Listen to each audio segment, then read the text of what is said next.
Episode 15। Lily और मिली को पता चला उस कमरे का राज।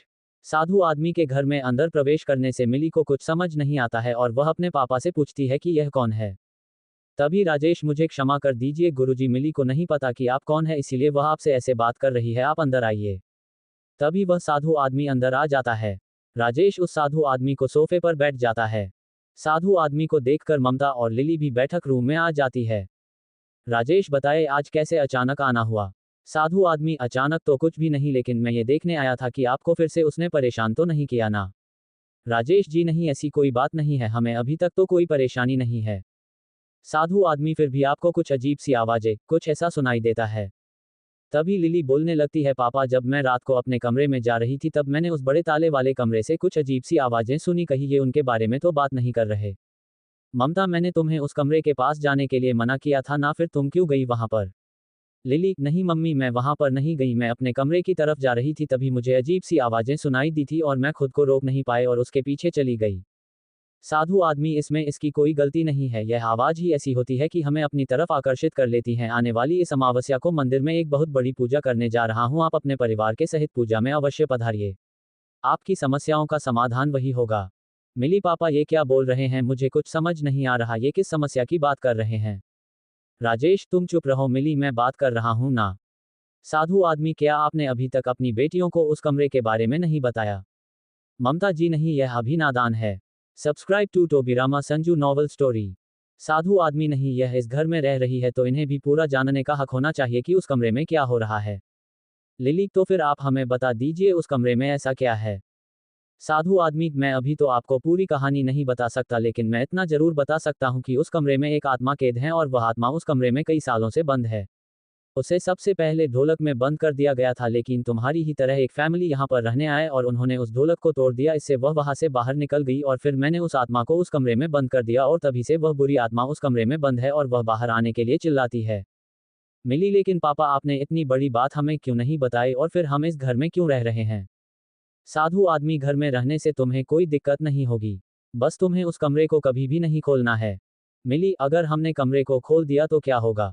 साधु आदमी, वो बुरी आत्मा बाहर आ जाएगी और इस बार उस आत्मा को अंदर करने का कोई रास्ता नहीं होगा, इसीलिए तुम गलती से भी उस कमरे को मत खोलना।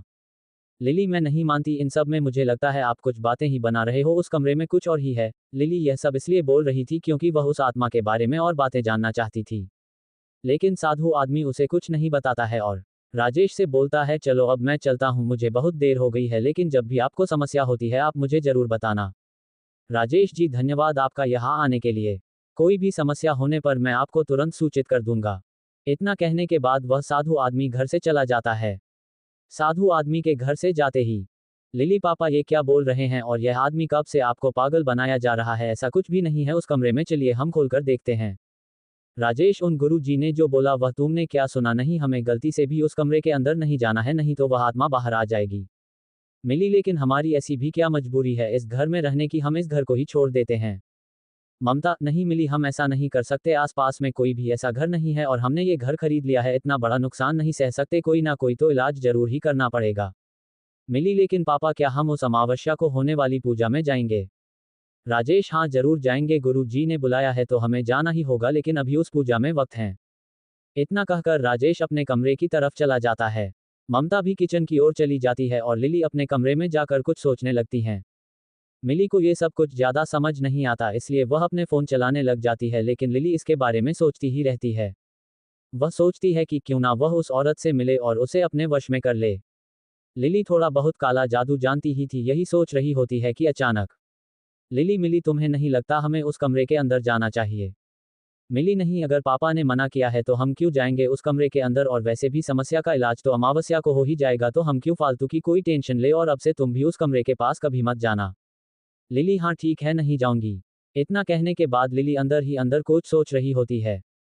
मिली को ये समझ आ जाता है कि लिली उस कमरे में जाने की कोशिश जरूर करेगी, क्योंकि यह भी अंधविश्वास और काली शक्ति में विश्वास करने लगी, लेकिन इसके साथ ही मिली कोई डर रहता है कि कहीं लिली इस बात का कोई गलत फायदा ना उठा ले और कुछ गलत ना कर दे, जिससे इस घर पर और हमारे परिवार पर कोई बड़ी समस्या आ जाएंगी। मिली अपना फोन चलाने लगती है, आधा घंटा हो जाता है, फिर भी लिली कुछ सोच ही रही होती है। फिर मिली को यह विश्वास हो जाता है कि कहीं ना कहीं लिली कोई ना कोई तो प्लान बना ही रही है, और क्या लिली उस कमरे में जाने की कोशिश करेगी। एपिसोड 16। लिली ने की उस कमरे में जाने की कोशिश। दोपहर का समय होता है। राजेश ऑफिस में चला जाता है।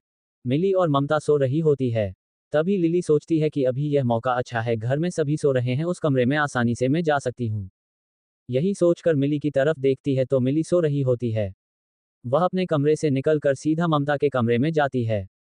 उधर ममता भी सो रही होती है। लिली को समझ आ जाता है कि यह एक अच्छा मौका है उस कमरे में जाकर देखने का। वह उस कमरे की तरफ जाने लगती है।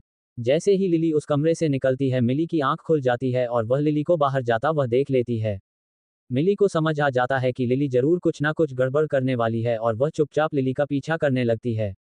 लिली जैसे ही उस कमरे के पास में आती है, बीच में एक मंदिर पड़ता है जो कि घर का मंदिर होता है। उसको देखकर वहीं पर रुक जाती है और मन में सोचती है, कितनी पागल थी मैं पहले जो इन मंदिर में विश्वास करने लगी थी। यह काले जादू और काली शक्तियां इतनी पावरफुल है कि मुझे कुछ भी आसानी से दिलवा सकती है और अब मैं इन्हीं काले जादू की शक्तियों की वजह से उस कमरे में जो भी आत्मा है से अपने वश में कर लूंगी। कितना अच्छा होता अगर मैं पहले से ही इन काली शक्तियों के बारे में जानती, तो अब तक तो मैं इन शक्तियों में बहुत ही पावरफुल हो सकती थी। लेकिन पहले मैं एक बार चेक कर लेती हूँ कि उस कमरे में कौन है। उसके बाद मैं छाया दीदी से बात करके इन सब के बारे में भी पता कर लूंगी। Subscribe to Tobirama Sanju novel story. यही सोचकर लिली उस कमरे की तरफ जा रही होती है। लिली की सारी बातें मिली सुन लेती है। अब मिली को पूरा विश्वास हो जाता है कि लिली कुछ न कुछ गड़बड़ करने वाली हैं। इसलिए वह भी लिली के पीछे उस कमरे की तरफ से जाती है। उस कमरे की तरफ जाने से पहले लिली रुक जाती और सोचती कि कहीं मैं कुछ गलत तो नहीं कर रही, लेकिन फिर अपनी काली जादू के घमंड में इतनी पागल होती है, उस कमरे की तरफ चली जाती है। लिली उस कमरे के ताले को खोलने की कोशिश करने लगती है। जैसे ही लिली उस ताले को खोलने की कोशिश करती है, तब घर में जोर से अलार्म बजने लग जाता है। लिली उस अलार्म को देखकर डर जाती है और वहीं पर चुपचाप रुक जाती है। अलार्म को सुनकर ममता की आंख खुल जाती है और वह दौड़कर उस कमरे की तरफ आती है। कमरे की तरफ आते ही वह लिली को उस कमरे के सामने देखती है। मिली वहीं कहीं छुपकर यह सारी चीजें देख रही होती है। लिली को वहां पर देखकर ममता चौंक हो जाती है। ममता, लिली तुम यहाँ क्या कर रही हो? लिली, नहीं कुछ नहीं मम्मी, मैं तो बस यहाँ पर घूम रही थी। ममता, कमरे के पास यहाँ घूमने से अलार्म नहीं बजाता। अलार्म तभी बजता है जब उस ताले को तुम हाथ लगाती हो और तुमने उस ताले को खोलने की कोशिश की, इसीलिए अलार्म बजा। मैंने और तुम्हारे पापा ने तुम्हें कितनी बार मना किया है कि इस कमरे के पास मत आना, फिर भी तुम क्यों आए? लिली, लेकिन मम्मी इस कमरे में ऐसा भी क्या है कि आप हमें इसके अंदर नहीं जाने दे रही? ममता, लिली मैं तुमसे बहस नहीं करना चाहती हूँ, गुरुजी ने तुम्हें बताया नहीं कि इस कमरे में क्या है? तब भी तुम उसके अंदर जाने की कोशिश कर रही हो। मुझे ऐसा क्यों लग रहा है कि तुम आजकल कुछ बदल सी गई हो। लिली, नहीं मम्मी, ऐसा कुछ भी नहीं है, आप कुछ ज्यादा ही सोच रही हो, मैं तो बस यूं ही इस कमरे में जाने कोशिश कर रही थी। ममता, चलो ठीक है, अब यहाँ से जाओ, अपने कमरे में जाकर सो जाओ और दोबारा इस कमरे के पास मत आना, यह मेरी तुम्हें आखिरी चेतावनी है। इतना कहने के बाद लिली अपने कमरे में चली जाती है। लिली के कमरे में जाने के बाद ममता वहीं पर सोचने लगती है कि आखिर लिली ऐसा क्यों कर रही है और लिली का आजकल स्वभाव इतना बदल सा क्यों गया है। ममता ये सोच रही होती है और अभी मिली आ जाती है। मिली, क्या हुआ मम्मी, इतना शोर किस बात का हो रहा है? ममता, मैंने बोला था तुम्हें लिली को कुछ हो गया, लेकिन तू मेरी बात विश्वास कहाँ करती हो? मिली, लेकिन क्या हुआ है मम्मी? ममता, लिली इस कमरे के अंदर जाने की कोशिश कर रही थी, मैंने बोला भी था यूज कमरे में अंदर मत जाना। मिली, उसने मुझे भी बोला था आने के लिए, लेकिन मैंने उस टाइम यूज माना कर दिया था। ममता, मैं बोल रही हूँ इसे कुछ ना कुछ तो जरूर हुआ है, हमें अभी से इस पर ध्यान देना होगा। जब मिली और ममता बटेन कर रहे होते हैं तभी लिली इनकी बातें सुन रही होती है। लिली को समझ आ जाता है कि अब उसे अपना व्यवहार बदलना होगा, नहीं तो ममता को उस पर पूरा शक हो जाएगा कि वह कुछ ना कुछ कर रही है। अब से मुझे बड़ी सावधानी से कुछ काम करना होगा और जब तक मैं घर पर हूँ मुझे सावधानी से ही रहना होगा, पर मिली मम्मी को कुछ ऐसा ना बता दे जिसकी वजह से मम्मी मेरे कॉलेज जाने पर ही पाबंदी लगा दे। मुझे मिली से जरूर बात करनी होगी इस बारे में, लेकिन उससे पहले मुझे एक बार टू देखना हाई होगा कि यूज कमरे में ऐसा क्या है, नहीं तो मैं छाया दीदी को कुछ भी नहीं पूछ पाऊंगी। यही सोचकर लिली अपने कमरे में चली जाती है। उधर ममता और मिली भी अपने कमरे में चली जाती हैं। जैसे ही शाम होती है सब आकर डाइनिंग एरिया में बैठे होते हैं। तभी ममता लिली से, लिली मुझे पता है मैंने तुम्हें कुछ ज्यादा ही बोल दिया, लेकिन मैंने तुम्हें मना किया है ना उस कमरे में जाने के लिए, तो तुम उस कमरे में क्यों जाती हो? Subscribe to Tobirama Sanju novel story. Lily को समझ आ जाता है कि अभी तक मिली ने मम्मी को ऐसा कुछ भी नहीं बताया है जिसकी वजह से उस पर कोई प्रॉब्लम हो। लिली, हाँ ठीक है मम्मी, मुझसे गलती हो गई, मैं अब उस कमरे की तरफ कभी नहीं जाऊंगी। ममता, चलो मैं तुम्हारे लिए कुछ खाने के लिए लेकर आती हूँ। यही कहकर ममता किचन की तरफ चल जाती है। तभी लिली मिली से, मिली क्या तुमने मम्मी को अभी तक नहीं बताया कि हम दोनों अलग अलग रूम में रह रहे हैं? मिली तुम ही ने तो मना किया था। लिली हाँ, और ट्यून या भी मम्मी को नहीं बताया ना कि मैं माया के साथ रह रही हूँ। मिली मैंने तू कुछ नहीं बताया, लेकिन इस जमीन बताने की क्या प्रॉब्लम है, और बता डन टू भी क्या हो जाएगा? लिली नहीं मिली तुम मुझे गलत समझ रही हो, होगा तो कुछ भी नहीं, लेकिन मम्मी को हमारी टेंशन होने लगेगी। मिली इसमें टेंशन किस बात की, तुम क्यों मम्मी से बात छुपाना चाहती हो? लिली तुम्हें तो पता है ना मिली, बचपन से मेरी एक भी फ्रेंड नहीं है, एक ही तो फ्रेंड बनी है माया, और उससे भी मेरी दोस्ती अलग हो जाएगी, इसलिए प्लीज तू मम्मी को कुछ भी मत बताना। मिली हाँ ठीक है, कुछ भी नहीं बताऊंगी। इतने में ही ममता आ जाती है। ममता अरे क्या कुछ नहीं बताओगे, मुझे भी तो बताओ। मिली नहीं मम्मी ऐसी कोई बात नहीं है, हम तो बस यूं ही मस्ती कर रहे थे, लाओ आप हमें खाने के लिए दे दो। तभी ममता मिली और लिली को नमकीन और स्नैक्स दे देती है और खुद वापस काम करने के लिए किचन में चली जाती है। ममता किचन में काम कर रही होती है और उधर मिली स्नैक्स खाने में बिजी होती है। लिली को समझ आ जाता है कि एक और अच्छा मौका है उस कमरे की जानकारी लेने का। तभी लिली उस कमरे के पास जाकर उस बोलने वाले अलार्म की तरफ देखती है और उस स्विच का पता करती है जो अलार्म से जुड़ा हुआ होता है। लिली जब उस अलार्म के स्विच के बारे में पता करती है तो उसे पता चलता है कि इसका स्विच तो उसके मम्मी पापा के कमरे के अंदर है। एपिसोड 17 एक और कोशिश। शाम को जैसे ही थोड़ा अंधेरा होता है, राजेश भी अपने ऑफिस से आ जाता है। राजेश के ऑफिस के आने के बाद सभी डाइनिंग टेबल पर बैठकर डिनर कर रहे होते हैं। तभी राजेश मिली तुम्हारे 2 दिन आज पूरे हो चुके हैं, क्या तुमने कुछ वापस जाने के लिए सोचा है? मिली पापा सोचेंगे तो तब ना जब आप हमें ट्रिप पर जाने की परमिशन दोगे। राजेश अरे हाँ मैं तो तुम्हें बताना ही भूल गया, मैंने तो कल रात को ही डिसाइड कर लिया था कि मैं तुम्हें जाने दूंगा, पर इस काम के चक्कर में मैं तुम्हें बताना ही भूल गया। मिली सच में जाने दोगे? राजेश हाँ भाई सच में। बताओ कब जाने की प्लानिंग है तुम्हारी ट्रिप पर? मिली पापा ट्रिप कल शाम को जाने वाली है, मैं और लिली कल सुबह ही यहाँ से निकल जाएंगे। राजेश लेकिन ट्रिप होगी कितने दिनों की? Subscribe to Tobirama Sanju novel story. Mili उसका तो पता नहीं, लेकिन पापा मुझे जैसे ही ट्रिप के बारे में कुछ और जानकारी मिलेगी मैं आपको बता दूंगी। राजेश चलो ये भी ठीक है, लेकिन लिली तुम खुश नजर नहीं आ रही। लिली नहीं पापा मैं भी बहुत खुश हूँ ट्रिप पर जाने के लिए, अच्छा हुआ आपने हमें परमिशन दे दी। सभी डिनर करके लगते हैं। जब डिनर कर रहे होते हैं तब लिली को एक डर रहता है कि कहीं ममता उसे उसके कमरे में जाने के बारे में राजेश को कुछ बता ना दे, लेकिन ममता राजेश को इस बारे में कुछ भी नहीं बताती हैं। जैसे ही राजेश अपने कमरे की तरफ चला जाता है और मिली भी अपने कमरे में चली जाती है, तभी लिली ममता से thank you so much mummy कि आपने पापा को कुछ भी नहीं बताया। अगर आप उन्हें बता देती तो पापा मेरी ट्रिप कैंसिल कर देते। ममता मैंने तो कुछ भी नहीं बताया, लेकिन लिली अब लास्ट बार बोल रही हो उस कमरे की तरफ जाने की कोशिश मत करना। लिली हाँ ठीक है मम्मी मैं उस कमरे की तरफ कभी नहीं जाऊंगी, चलो गुड नाइट। इतना कहकर लिली जब सोने के लिए जाती है, उधर ममता भी अपने कमरे की तरफ सोने के लिए चली जाती है। लिली को अभी भी नींद नहीं आ रही होती है और वह सोच रही होती है कि वह कैमरे में कैसे जाने की कोशिश करें। उधर जैसे ही 12 बजते हैं लिली उठ जाती हैं और देखती है कि मिली सो रही होती है, और दूसरी तरफ रूम में जाकर देखती है तो उधर ममता और राजेश भी सो रहे होते हैं। मिली चुपके से राजेश का कमरे में जाकर स्विच को ऑफ कर देती है और उस कमरे की तरफ जाने लगती है। जैसे लिली उस कमरे की तरफ जाती है उसे कुछ अजीब सी आवाज निकल सुनाई देने लगती हैं। लिली उस कमरे की तरफ जाकर पहले उस ताले को हाथ लगाती है और देखती है कि कहीं अलार्म तो नहीं बोला। अलार्म की कोई आवाज ना आने पर वह निश्चिंत हो जाती है और धीरे से आवाज लगाती है। लिली कोई है, अंदर कोई है। अंदर से कोई भी आवाज नहीं आती है। लिली अंदर कोई है, क्या आप बताओगे आप कौन हो? मैं आपकी मदद करूंगी, मैं आपको ही बाहर निकालने के लिए आई हूं। तभी अंदर से चीखने चिल्लाने की आवाज आने लगती है। लिली को समझ नहीं आता है कि अंदर से क्या बोल रही है। लिली फिर से बोलती है कौन हो आप जो बोल रहे हो? मुझे कुछ भी समझ में क्यों नहीं आ रहा है। बहुत देर तक लिली आवाज लगती है, लेकिन अंदर से तो केवल चीखने चिल्लाने की आवाज ही आती है, जो कि लिली को बिल्कुल भी समझ नहीं आती। मिली की अचानक आंख खुल जाती है और वह लिली के बिस्तर की तरफ देखती है तो लिली बिस्तर पर नहीं होती हैं। उसको समझा आ जाता है कि फिर से कहीं ना कहीं लिली उस कमरे की तरफ जाने की कोशिश कर रही है। मिली अपने कमरे से निकलकर उस कमरे की तरफ जाने लगती हैं। और जैसे ही मिली उस ताले वाले कमरे के पास आती है, वह वहां पर लिली को खड़ा देखती हैं। लिली को खड़ा देखते ही वह चौंक जाती है और लिली को बोलती है तुम यहाँ क्या कर रही हो? लिली मिली की आवाज सुनकर शॉक हो जाती है और उसे समझ में आता कि वह क्या बोले। मिली बताओ लिली तुम क्या कर रही हो यहाँ पर? तुम्हें आने के लिए मना किया था ना इधर। Subscribe to Tobirama Sanju novel story. Lily Mili तुम्हें नहीं लगता हमें इस कमरे के अंदर देखना चाहिए? तुम क्यों इतनी डर रही हो? मिली ठीक है लिली तुम्हें खड़ी रहो मैं अभी मम्मी और पापा को आवाज लगा देती हूँ। लिली नहीं नहीं मिली ऐसा मत करो पापा को पता चल गया तो वह मेरी ट्रिप भी कैंसिल कर देंगी। मिली तो फिर तुम यहाँ पर क्यों आए हो इतना मना करने के बावजूद भी।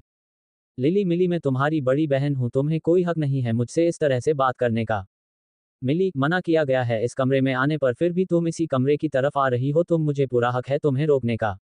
लिली मिली तुम अपनी हद में रहो और तुम मुझे मत सिखाओ कि मुझे कहाँ जाना चाहिए कहाँ नहीं जाना चाहिए अब तुम जाओ यहाँ से।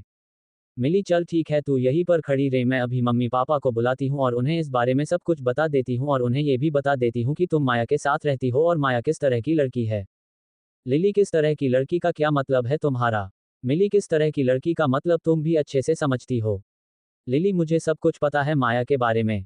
लेकिन तुम इन सब में इन्वॉल्व हो या नहीं इसके बारे में मुझे कुछ भी नहीं पता इसीलिए मैं इतनी देर से चुप हूँ।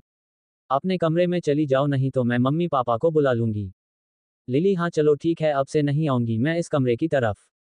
मिली ये तुम्हारा दूसरी बार था लिली कि तुम बोल रही हो अब से नहीं आऊंगी। लिली वहां से गुस्से में निकल जाती है। मिली को समझ आ जाता है कि अगर वह अब राजेश को लिली के बारे में नहीं बताएगी तो लिली और भी ज्यादा उस कमरे में जाने की कोशिश करेगी।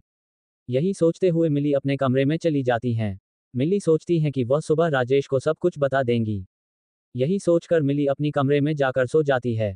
क्या मिली बताएगी राजेश को सब कुछ लिली के बारे में। एपिसोड 18। अगले दिन जैसे ही सुबह होती है सब उठकर ब्रेकफास्ट के लिए डाइनिंग टेबल पर आ जाते हैं। वहीं पर राजेश ममता मिली और लिली चारों बैठे होते हैं और ब्रेकफास्ट कर रहे होते हैं। मिली पापा मुझे आपको एक बात बतानी है। राजेश हाँ बताओ मिली क्या बात है और तुम्हारा चेहरा इतना उतरा हुआ क्यों है। मिली वो पापा मुझे आपको लिली के बारे में एक बात बतानी है आपको पता है लिली ने उस कमरे में। मिली के इतना ही कहने पर ममता मिली की बात बीच में ही काटने लग जाती है और बोलने लगती है अरे मिली ये तुम्हारे पापा को कोई बताने वाली बात है क्या कि लिली सफाई नहीं कर रही थी। राजेश सफाई कैसी सफाई। ममता जी लिली ने कल अपने कमरे की सफाई की थी ना तो मिली वही बता रही थी आपको। लिली तुम बताओ ना। लिली हाँ पापा मैंने बड़े अच्छी तरीके से अपने कमरे की सफाई की थी। राजेश चलो ये तो बड़ी अच्छी बात है। अब हम ब्रेकफास्ट कर लेते हैं। ब्रेकफास्ट करने के बाद राजेश चलो मिली लिली अब मैं ऑफिस जाता हूँ थोड़ी देर में अपनी कॉलेज की ट्रिप के लिए निकल जाना और अपना ध्यान भी रखना और मुझे अपनी ट्रिप की अपडेट भी देते रहना। मिली हाँ पापा ठीक है। Subscribe to Tobirama Sanju novel story. Lily हाँ पापा मैं आपको सब कुछ बता दूंगी ट्रिप के बारे में। इतना कहने के बाद राजेश अपने ऑफिस के लिए निकल जाता है। इधर राजेश जैसे ही घर से बाहर निकलता है मिली ममता से मम्मी आपने मुझे पापा को ये सब कुछ बताने से क्यों रोका। ममता मिली तुम क्या बताने वाली थी अपने पापा को चलो मुझे बताओ पहले। मिली आपको पता है मम्मी लिली ने कल फिर उस कमरे में जाने की कोशिश की। ममता हाँ तो मैंने उसे डांट दिया था ना। मिली नहीं मम्मी उस टाइम नहीं। उसके बाद रात को फिर से लिली ने उस कमरे में जाने की कोशिश की है। ममता लेकिन वह अलार्म क्यों नहीं बजा। मिली यह सब मुझे नहीं पता मम्मी शायद उसने उसका स्विच बंद कर दिया हो लेकिन आपके सो जाने के बाद लिली फिर से उस कमरे में गई थी और मैंने उसे पकड़ लिया तो यह मुझ पर ही चिल्लाने लगी थी और मैंने सब तभी बोला था कि मैं पापा को ये सब कुछ बताऊंगी लेकिन आपने मुझे पापा को बताने से रोक लिया। क्या आपको नहीं पता इन सब के बारे में पापा को बता देना चाहिए। ममता मिली तुम्हें भी पता है अगर राजेश को ये बात पता चली तो है तुम दोनों की ट्रिप कैंसिल कर देंगे लिली की तो ट्रिप कैंसिल होगी उसकी गलती की वजह से लेकिन तुमने गलती की ही नहीं फिर भी अपनी ट्रिप को कैंसिल कर देती इसीलिए मैंने तुम्हें बात अपने पापा को बताने से रोका। तभी ममता लिली की ओर देखती है और लिली से बोलती है ममता मैंने तुम्हें कितनी बार मना किया क्या तुम्हें समझ नहीं आता कि उस कमरे में तुम्हें नहीं जाना है और उस कमरे में तुम्हारे लिए खतरा है। लिली लेकिन मम्मी मिली झूठ बोल रही है। ममता देखो लिली मुझे अच्छे से पता है कौन झूठ बोल रहा है और कौन सच बोल रहा है और मिली क्यों झूठ बोलेगी मुझसे तुमने पहले भी उस कमरे में मेरे मना करने के बावजूद जाने की कोशिश की है ये तुम्हारी आखिरी गलती होगी अगर मैं आज तुम्हारे पापा को इन सब के बारे में बता देती तो तुम्हारी ट्रिप कैंसिल हो जाती। क्या तुम ट्रिप पर नहीं जाना चाहती और अगर तुम फिर भी ऐसे ही किसी की बात नहीं सुनने वाली हो तो मुझे पहले ही बता दो मैं तुम्हारी कैंसिल करवा देती हूँ। Subscribe to Tobirama Sanju novel story. Lily यह मेरी गलती की सजा मिली को नहीं मिलनी चाहिए। ममता चलो अब तुम दोनों अपने सामान पैक कर लो तुम्हारी बस आने का टाइम हो गया है। ममता के कहने पर मिली और लिली अपने कमरे की तरफ चली जाती है और अपने सामान को पैक करने लगती हैं। मिली और लिली की ट्रेन 10 बजे की होती है और अभी 8 बजे बज रहे होते हैं। मिली और लिली को सामान पर करने में 1 घंटा लग जाता है। जैसे ही 9 बजते हैं ममता अरे कितना टाइम लगेगा तुम्हें 9 बजे बज चुके हैं 1 घंटे में तुम्हारी बस आने वाली है और स्टेशन पर भी जाना है। मिली हाँ मम्मी बस हो गया हमारा सामान पैक। मिली और लिली अपना सामान लेकर बाहर आ जाती है। मिली, लिली और ममता अपनी कार में बैठकर स्टेशन की तरफ चली जाती है। गाड़ी को ममता चला रही होती है तभी ममता, लिली और तो कोई ऐसी बात नहीं है ना जो तुम मुझसे छुपा रही हो। लिली, नहीं मम्मी, ऐसी कोई बात नहीं है जो हम आपसे छुपा रहे हैं। ममता, बताओ तुम। मिली, ऐसी कोई बात नहीं है ना। मिली एक बार तो सोचती है कि ममता को उसे सब कुछ बता देना चाहिए, लेकिन फिर वह अपनी ट्रिप के बारे में सोचकर चुप रह जाती हैं। मिली, नहीं मम्मी, ऐसा कुछ भी नहीं है, हम आपसे कुछ भी नहीं छुपा रहे, जो हो रहा है वह सब आपके सामने है। तभी ममता, देखो लिली, अब तुम ट्रिप पर जा रही हो और तुम मिली से बड़ी हो और तुम्हें मिली का ख्याल रखना चाहिए, ना कि उसे डांटना चाहिए और न ही ऐसे गलत काम करने चाहिए। इन सब का मिली पर भी उल्टा प्रभाव पड़ सकता है। चलो, अब तुम्हारी ट्रेन आने का टाइम हो गया है और स्टेशन भी आ चुकी है। ममता लिली और मिली को ट्रेन में बैठा देती है। ममता, चलो हॉस्टल में पहुंचने के बाद एक बार मुझे कॉल कर देना और ट्रिप की जानकारी भी देते रहना। मिली, हाँ ठीक है मम्मी। ममता घर की तरफ निकल जाती है और लिली और मिली की ट्रेन भी अपने गांव से निकल जाती है। मिली और लिली अपने हॉस्टल पर पहुंच जाती है और अभी 1 बजे बज रहे होते हैं। उनकी कॉलेज की ट्रिप का टाइम शाम को 5 बजे का होता है। हॉस्टल में जाते ही मिली लिली से, लिली अब तुम्हें वापस उसी रूम में आ जाना चाहिए। लिली, लेकिन इसकी क्या जरूरत है। मिली, जरूरत तो कुछ भी नहीं है, लेकिन अगर मम्मी को पता चल गया तो, और वैसे भी मैं अब तुम्हारे लिए मम्मी से झूठ नहीं बोलना चाहती हूँ। लिली, हाँ ठीक है, वैसे भी हम अभी कौन सा रूम में रहने वाले हैं। अभी तो हम ट्रिप पर जा रहे हैं। वापस आने के बाद देखते हैं। Subscribe to Tobirama Sanju novel story. Mili अपने रूम में चली जाती है और लिली भी अपने रूम में चली जाती है। उधर माया और महा भी पहले ही कॉलेज की ट्रिप पर जाने के लिए तैयार होती है और वह दोनों अपना सामान भी पैक कर लेती है। लिली रूम में एंट्री करती हैं।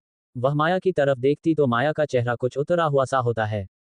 लिली को समझ नहीं आता है कि माया को क्या हुआ है। लिली, हाय माया। महा, हो गई तुम्हारी पैकिंग। महा, हाँ ऑलमोस्ट हो ही गई है। माया, लिली मुझे तुमसे अकेले में एक बहुत जरूरी बात करनी है। लिली, लेकिन क्या। माया, मैंने बोला ना अकेले में बात करनी है, चलो हॉस्टल के गार्डन में चलते हैं। आखिर क्या बताने वाली है माया लिली को।